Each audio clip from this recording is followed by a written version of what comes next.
사무엘상 28장 3절에서 25절까지입니다. 네, 우리 합독 같은 교독하도록 하겠습니다. 사무엘이 죽었으므로 온 이스라엘이 그를 두고 슬피 울며 그의 고향 라마에 장사하였고, 사울은 신접한 자와 박수를 그 땅에서 쫓아내었더라. 블레셋 사람들이 모여 수넴에 이르러 진침해 사울이 온 이스라엘을 모아 길보아에 진쳤더니, 블레셋 사람들이 모여 사울이 블레셋 사람들의 군대를 보고 두려워서 그의 마음이 크게 떨린지라. 사울이 여호와께 묻자오되 여호와께서 꿈으로도 우림으로도 선지자로도 그에게 대답하지 아니하시므로, 사울이 그의 신하들에게 이르되 나를 위하여 신접한 여인을 찾으라. 내가 그리로 가서 그에게 물으리라 하니, 그의 신하들이 그에게 이르되 보소서, 엔돌에 신접한 여인이 있나이다. 사울이 다른 옷을 입어 변장하고 두 사람과 함께 갈새 그들이 밤에 그 여인에게 이르러서는 사울이 이르되 청하노니 나를 위하여 신접한 술법으로 내가 내게 말하는 사람을 불러 올리라 하니, 여인이 그에게 이르되 내가 사울이 행한 일 곧 그가 신접한 자와 박수를 이 땅에서 멸절시켰음을 아나니 내가 어찌하여 내 생명의 올무를 놓아 나를 죽게 하려느냐 하는지라.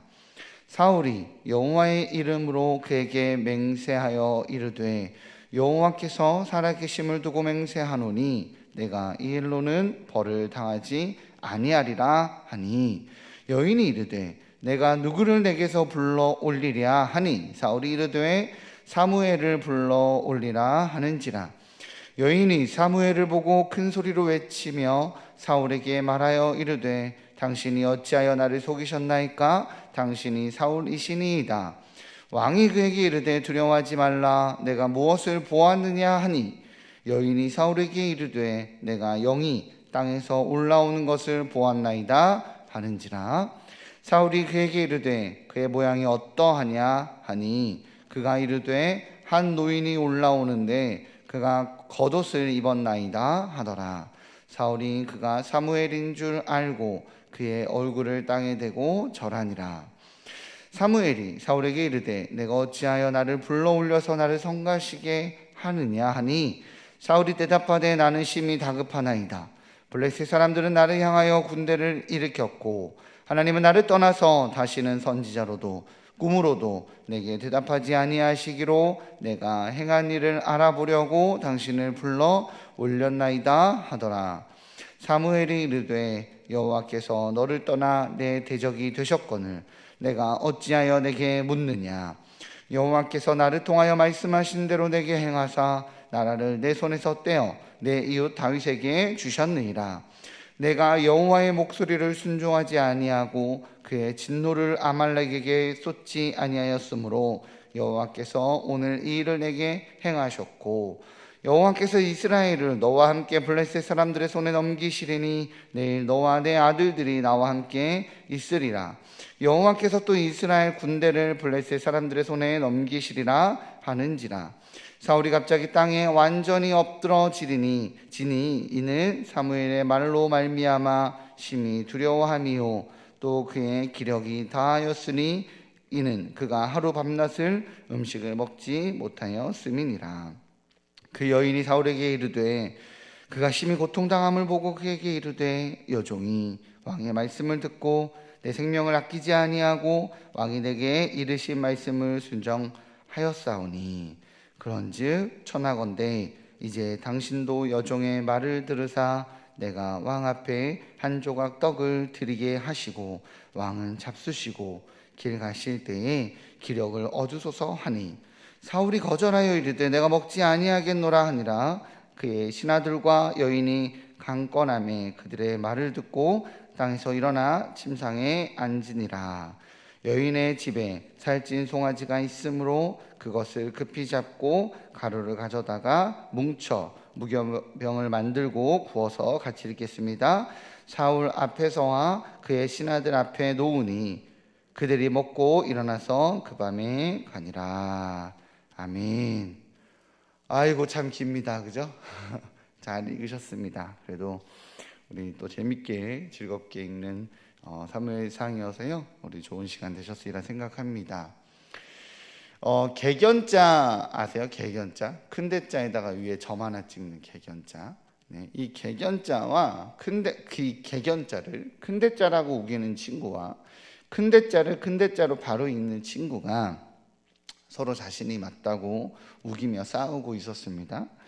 해결이 안 되니까 그들은 자신들의 스승에게 찾아가서 진위를 가리자고 했습니다. 진 사람이 점심을 사는 조건이었습니다. 스승은 두 사람의 주장을 잘 듣고 난 다음에 큰 대자를 개견자라고 틀리게 말하는 알고 있는 그 친구의 편을 들어주었다고 합니다. 그로 인해서 큰 대자를 큰 대자로 바르게 알고 있는 친구가 스승의 판단 때문에 억울하게 점심을 사게 됐대요. 이 점심을 산 제자가 스승에게 이제 찾아와서 왜 틀린 글자를 맞다고 판단하시고 맞다고 말씀하셨습니까? 라고 조금은 억울한 듯 스승에게 따져 물었어요. 그때 스승이 웃으면서 이렇게 말해줬다고 합니다. 친구를 위해 점심을 한 끼 사는 것은 벌이 아니라 상이다.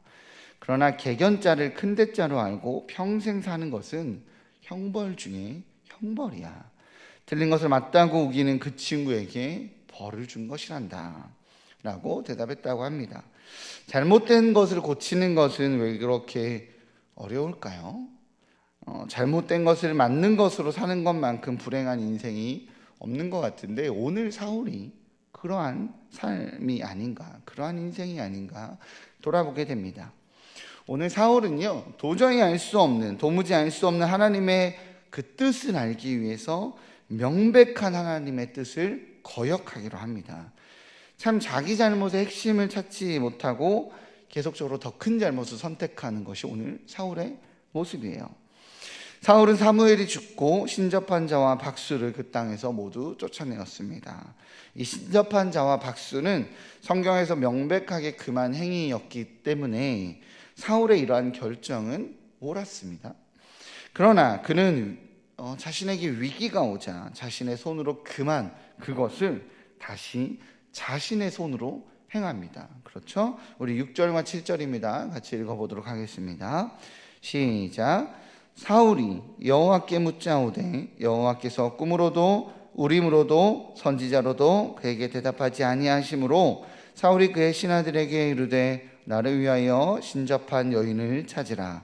내가 그리로 가서 그에게 물으리라 하니 그의 신하들이 그에게 이르되 보소서 엔돌에 신접한 여인이 있나이다. 블레셋 군대가 수넴 지역에 진을 치고 쳐들어왔습니다. 수넴 지역은 가드에서 120km나 떨어진 곳이고요. 이사갈 지파의 경계 안에 있는 지역입니다. 즉 블레셋 군대가 이스라엘의 경계까지, 아니 그 경계를 넘어서까지 군대를 몰고 들어온 것이에요. 이 지역은 중요한 교역로였기 때문에 이 대로를 사용하는 대상들을 상대로 상당한 수익을 취할 수 있는 상업의 요충지입니다. 블레셋은 그곳에 쳐들어와서 그 교역로를 차지하려고 한 거예요. 사울은 블레셋 족속을 이제 맞서기 위해서 이스라엘의 군대를 모아 길보아 진영에 진을 쳤습니다. 이곳은 이스르엘 골짜기를 내려다보는 수넴 정남쪽 산입니다. 즉 사울은 적군이 한눈에 다 보이는 바로 그런 좋은 위치, 바로 그런 더 높은 위치에, 좋은 위치에 블레셋의 이 병력이 어떻게 이동하는지를 굉장히 안전하고 정확하게 관찰할 수 있는 그런 쪽에 군대를 배치한 겁니다. 이렇게 좋은 위치에서 자리를 잡은 상태였습니다. 전투를 하면 정보력은 굉장히 중요한 영역이기 때문에 굉장히 지형적으로는 이스라엘한테 굉장히 유리한 상황이었어요. 그럼에도 불구하고 사울의 마음은 요동치고 있었습니다. 두려움에 마음이 지배당했고 그는 어찌할 바를 알지 못했습니다. 마음이 너무너무 불안한 거죠. 상황은 그렇게 나쁜 건 아닌데 말입니다. 그렇게 사울은 여호와께 전쟁에 대해 묻지만 여호와 하나님은 대답이 없으십니다. 꿈으로도 우림으로도 선지자로도 대답이 없습니다. 당연합니다. 사울은 아론 계열의 제사장들을 놈에서 살해했고 그나마 살아남은 유일한 생존자는 그 에봇을 가지고 다윗에게 도주한 상태였습니다. 사무엘은 죽었고 하나님의 제사장들과 하나님의 음성을 듣는 선지자들을 자기 마음대로 죽여버리는 사울 왕 주위에는 하나님의 음성을 들을 수 있는 제사장도 선지자들도 남아있지 않았어요. 바른 말하면 죽여버리니까요. 사울은 개인적인 욕망을 지키기 위해 자신을 여호와에게서 배제시켰고 제사장과 선지자를 모욕했습니다.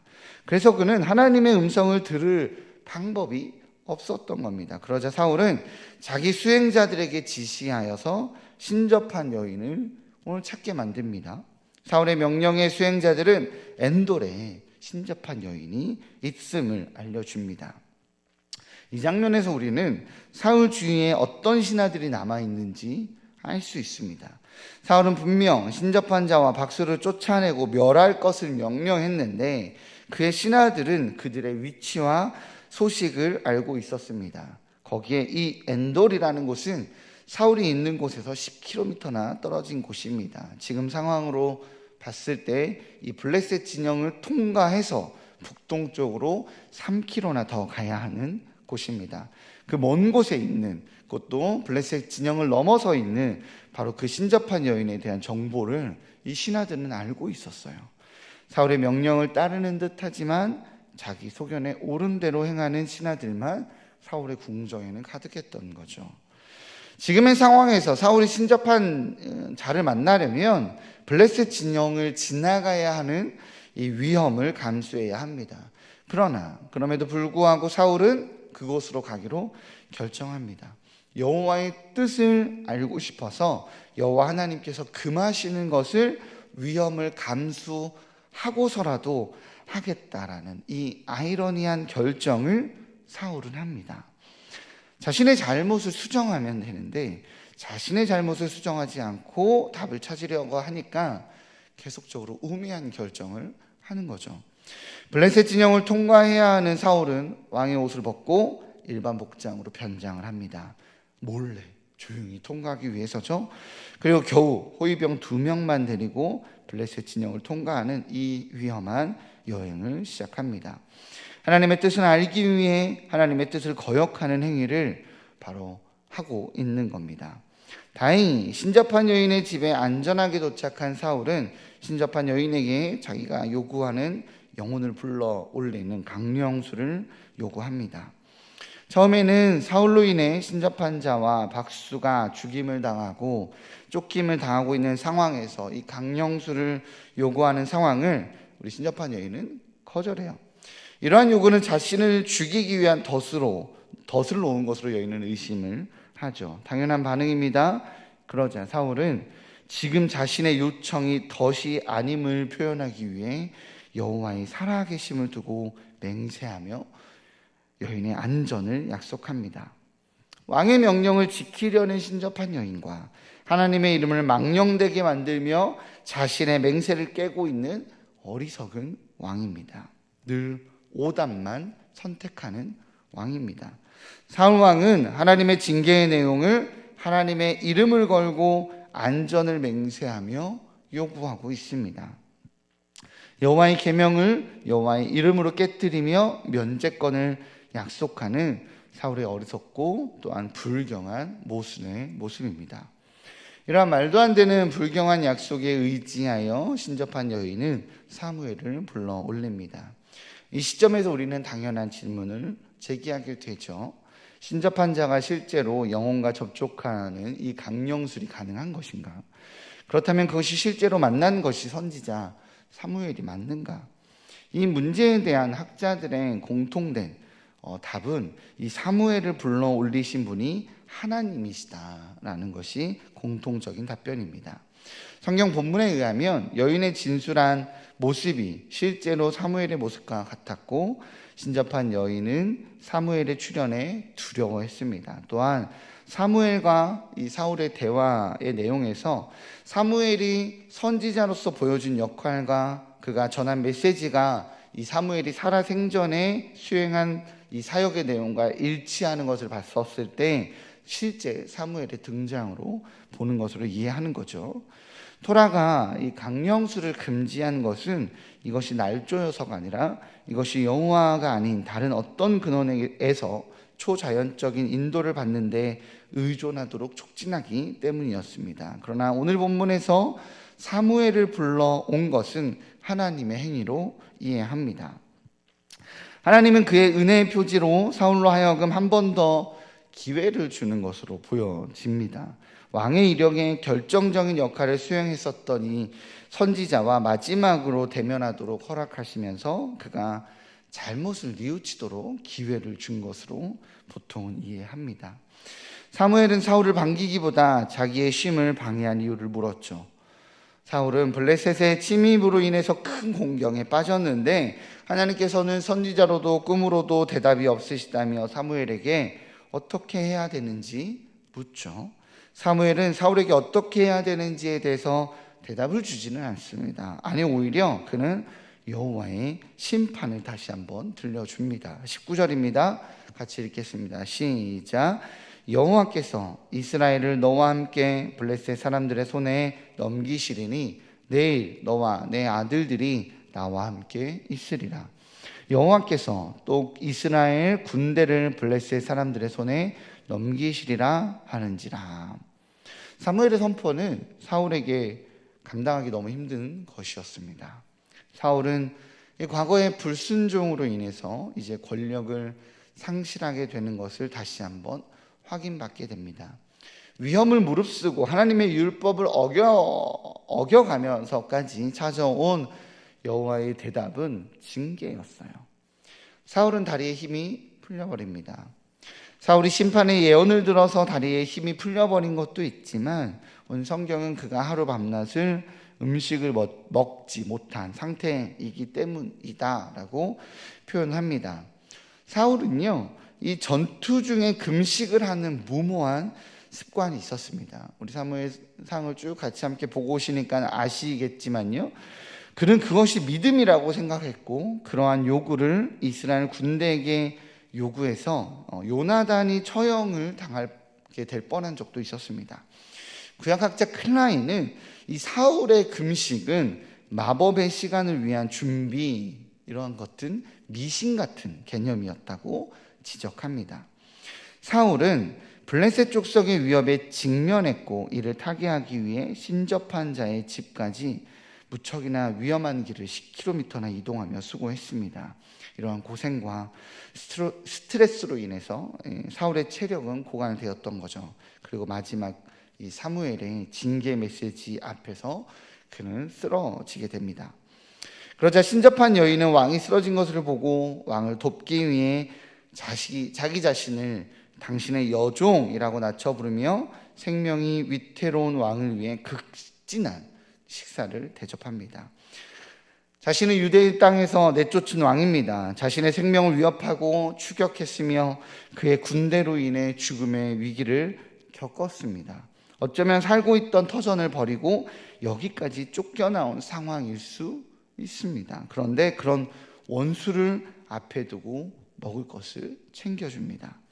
사울은 처음에는 여인의 제안을 거부했죠. 아마도 이것은 자신의 금식 관련 맹세를 파기한다는 의미로 해석했기 때문일 거예요. 하지만 함께한 호위병들과 여인의 이 간절한 요청으로 그의 집에서 식사 대접을 받습니다. 식사 내용도 엄청 풍성합니다. 신접한 여인은 살찐 송아지를 잡았고 무교병을 만들었습니다. 그리고 기다리는 와중에 사울에게 쉼을 주기 위해 자신의 침상을 양보했습니다. 여인은 왕에게 바칠 만한 극진하고 풍성한 식사를 대접합니다.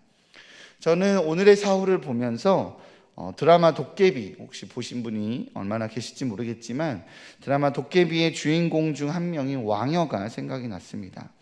드라마 내에서 왕여는 고려의 왕입니다. 어린 나이에 왕이 되었지만 의심이 많아서 자신을 위해 충성을 바치며 전장에 나가 싸웠던 장수를 의심하고 그의 누이 동생을 사랑해서 아내로 삼았지만 결국 자신의 의심 때문에 둘 다 죽여버리고 자신의 목숨조차 스스로 끊어버린 비극적인 왕입니다. 이 드라마의 내용으로 인해서 그들은 900년이 지나 다시 만났을 때 왕녀는 이런 대사를 칩니다. 모든 이들에게 사랑받았으나 아무도 사랑하지 못한 못난 왕을 용서해줘. 사울은요, 참 모든 이들에게 사랑받았으나 자신의 왕권을 지키고자 하는 이 두려움으로 아무도 사랑하지 못한 왕이 아니었나 싶습니다. 사울은 두려워합니다. 언제 왕의 자리가 빼앗길지 몰라 다윗을 죽이려고 했고 하나님께 언제 버림받을지 몰라 매번 전전긍긍했습니다. 그러나 그 모든 원인을 보면 자신의 잘못을 인정하지 않고 늘 자기 마음대로 하려는 그 우매함과 바뀌지 않는 태도 때문이었어요. 하나님의 응답은 없었습니다. 그러면 어떻게 해야 될까요? 하나님의 응답이 없으면 어떻게 해야 될까요? 회개하고 용서를 구해야죠. 하나님께서 사무엘을 통해 다시 한번 징계를 외치면 절망해야 하는 것이 아니라 회개해야 하는 것입니다. 하나님께서 요나 선지자를 통해 느느웨를 멸망시키겠다고 경고하셨지만 그들이 회개할 때 그들을 안아주시고 용서해 주셨습니다. 사울이 해야 하는 것은 그저 하나님께 용서를 구하는 겁니다. 내가 원하는 대답만 얻으려고 하는 것이 아니라 하나님의 뜻을 알겠다고 하나님이 금지한 것을 행하는 이런 오늘과 같은 우매한 짓을 하는 것이 아니라 말이죠. 사실 사울은 하나님께 미움받은 것으로 착각해 왔지만 그의 왕위는요, 역사적으로 보면 40년이 유지가 됩니다. 이 기간은 다윗의 통치 기간과 같습니다. 다윗도 왕은 40년 했거든요. 징계를 선포할 뿐 하나님은 늘 그가 돌아오기를 기다리시고 사람들을 통해 늘 명령하시고 늘 그에게 자신의 잘못을 깨닫게 하시려고 애쓰셨던 하나님의 모습을 봅니다. 사무엘을 통해서 하나님의 메시지는 절망의 선포가 아니라 회개하고 돌아오라는 하나님의 사랑의 메시지입니다. 왕위보다 더 중요한 건 하나님께 버림받는 건데 왕위를 버림받더라도 왕위를 뺏기더라도 하나님의 용서의 자리에 사랑의 자리에 나아갈 수 있다면 그렇게 회개해서 돌아올 수 있다면 하나님이 책임져 줄 수 있는데 그 두려움 때문에 그는 하나님께 회개하고 돌아가지 않아요. 아니었다면 하나님께서 그를 징계하고자 했다면 그 자리에서 천벌을 내리거나 여기까지 오는 길에 블레셋 군대에게 잡히게 하셨겠죠. 그렇게 죽어버린 왕이라면 블레셋과의 대치 상황에서의 대안은 다윗밖에 없었을 텐데요. 심지어 다윗은 자신으로 인해 죽음의 위협을 받았던 심지어 이 사울은 자신으로 인해 죽음의 위협을 받았던 이 신접한 여인에게도 사랑받는 모습을 오늘은 보게 됩니다. 그러나 그는 자신의 잘못을 돌아보지 않는 왕, 받는 사랑에 감사하지 않는 왕의 모습으로 변하지 않는 고집쟁이의 모습으로 오늘 보여집니다. 옛날 유럽에서 한 공작이 배에 승선해서 고생스럽게 이 노를 젓고 있는 이 죄수들을 만나 보려고 갑판 밑으로 내려갔다라고 합니다.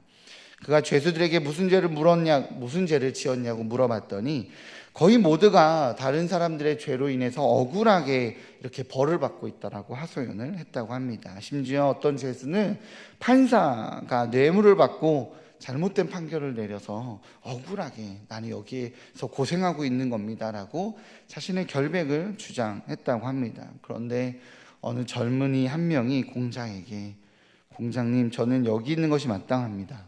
저는 돈을 훔쳤습니다. 제가 잘못을 저질렀기 때문에 여기 오게 되었으니 저는 드릴 말씀이 없습니다. 죄송합니다. 라며 울면서 후회 가득한 고백을 하더라는 것입니다. 이 말을 들은 공작은 이렇게 대답했대요. 이 나쁜 녀석, 여긴 죄가 없는 사람들만 있는 곳인데 어떻게 너 같은 녀석이 끼어 있단 말이냐. 당장 여기서 나가! 라고 소리치면서 그 죄수의 석방 명령을 내렸다고 합니다. 죄를 시인한 젊은이는 그렇게 자유의 몸이 되었습니다. 자신의 잘못을 시인하고 후회하는 젊은이는 이제 더 이상 죄값을 치를 필요가 없다고 공작은 생각한 것입니다. 그는 이제 사회로 돌아가 성실하고 정직한 젊은이로 살아갈 수 있다는 확신이 생겨서 공작은 풀어줬습니다. 하나님 역시 마찬가지입니다. 하나님의 징계의 목적은 회복이지 버림이 아닙니다. 그런데 하나님 앞에 회개하고 자복하고 용서를 구하며 되는 것을 그 위험을 감수하며 하나님이 싫어하는 방식을 도리어 선택하는 사울의 태도를 보면서 우리 역시 그렇지 않은지 돌아보게 됩니다. 회개하고 주님께 나와 간구하면 되는데 우리 주님은 그것이면 충분하다라고 말하는데 나는 하나님께서 요구하지도 않은 방식을 가져와 나의 의로움을 드러내며 하나님을 설득하려 합니다. 아버지인 주님께서는 여전히 사랑하시는 아버지인 그 모습으로 그저 내 품에 와서 안기라고 말씀하실 뿐입니다. 그것이면 충분하다라고 말씀하시는 거죠. 세상의 물질, 나의 수고의 봉사, 나의 헌신의 공적, 그 어떤 것으로도 우리 하나님께 내밀 수 없습니다. 우리는 그저 자기 품에 안기어 주님을 인정하고 그의 뜻에 따르고 순복하시기만을 우리 하나님께서는 바랄 뿐입니다. 오답을 쥐고 놓지 못하여 우겨대는 미련한 삶, 저주받은 삶이 아니라 오답을 던져버리고 주님 품에 거하는 이 정답을 쥐고 살아가는 우리 일산 충신의 귀한 성도님들 되시기를 주님의 이름으로 축복합니다. 기도하겠습니다. 사랑해 주님 감사합니다. 하나님의 뜻을 알기 원할 때, 그러나 그럼에도 불구하고 하나님 침묵하실 때 있습니다. 그때 두려워하는 것이 아니라 주님 품에, 주님의 뜻에, 주님의 마음에 더 나아가기 위해 하나님 때로는 회개하고 나의 잘못을 구하고 하나님께 더 다가가기를 애쓰고 하나님의 마음에 합한 내가 되기를, 나를 돌아볼 줄 아는 지혜자가 되게 허락하여 주옵소서. 여전히 주님 나는 바뀔 수 없습니다라는 오답을 쥔 채 하나님 오답을 가지고 하나님께 나아가는 자가 아니라 주님이 두 팔 벌리고 안고 계심을, 두 팔 벌리고 나를 맞이하고 계심을 신뢰하기에 예배의 자리로, 말씀의 자리로, 기도의 자리로, 순종의 자리로, 나를 내어주는 자리로 주님 내 모습 이대로 나를 받아주세요. 주님 내가 주님께 나아갑니다라고 주님 품에 달려가기를 멈추지 아니하는 바로 그런 어린아이의 모습을 놓지 아니하는 저희 될 수 있도록 붙잡아 주옵소서. 이 모든 말씀 예수님의 이름으로 기도합니다. 아멘.